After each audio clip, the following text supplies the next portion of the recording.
नमस्कार, मी सुरेखा. तारा न्यूज मध्ये आपलं स्वागत.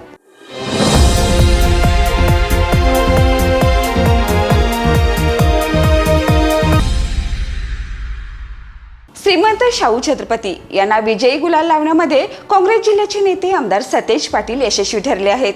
प्राध्यापक मंडलिक व माने यांच्या प्रचारासाठी मोदींची कोल्हापुरात सभा घेऊन मला पुन्हा पंतप्रधान करण्यासाठी दोघांना विजयी करा, तर अमित शाह यांनी कोल्हापुरात जोडण्या लावल्या होत्या. मुख्यमंत्री शिंदे यांनी 8 दिवस तळ ठोकला होता, पण पाटील यांच्या सतेज रणनीतीपुढे महायुतीला हार मानावी लागली.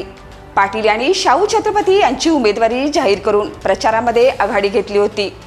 दत्तक वारं सुरू झालेले आरोप, राजवर्धन कदमबांडे हे आपणच राजश्री शाहू महाराजांचे रक्ताचे वारसदार आहोत या विधानापर्यंत येऊन पोहोचलं. महाराजांच्या वयाचा मुद्दा उपस्थित करून ते जनतेच्या संपर्कात राहू शकणार नाहीत असा सूरही नेत्यांकडून केला गेला.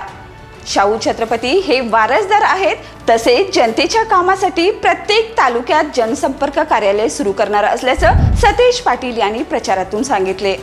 मोदी लाटेतही श्रीमंत शाहू छत्रपतींना विजयी केलं. मोदी शहा यांच्यासह मुख्यमंत्र्यांच्या जोडण्या फोल ठरवल्या. लोकसभा रणधुमाळीतच सतेज पाटील यांनी लोकसभा मतदारसंघात लावलेल्या जोडण्या यशस्वी ठरल्या. अप्पी पाटील, ए.वाय. पाटील यांच्या हातात काँग्रेसचा झेंडा देण्यामध्ये ते यशस्वी झाल्याने सुमारे 60,000हून अधिक मतदान श्रीमंत शाहू छत्रपतींच्या पारड्यात पडलं. इच्छुक असलेले उमेदवार गोकुळचे संचालक डॉक्टर चेतन नरके यांनी महाविकास आघाडी करून उमेदवारी मिळाली नसल्यामुळे त्यांनी अपक्ष निवडणूक लढवण्याची तयारी केली होती, पण आमदार सतेज पाटलांनी समजावून पाठिंबा मिळवला.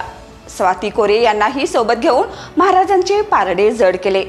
संजय मंडलिक यांना कागल आणि चंदगडमधून मताधिक्य मिळेल असं प्रथमदर्शनी चित्र होतं, पण मंडलिक यांचे मताधिक्य कमी करण्यामध्ये आमदार पाटील यांनी केलेली चाल यशस्वी ठरली.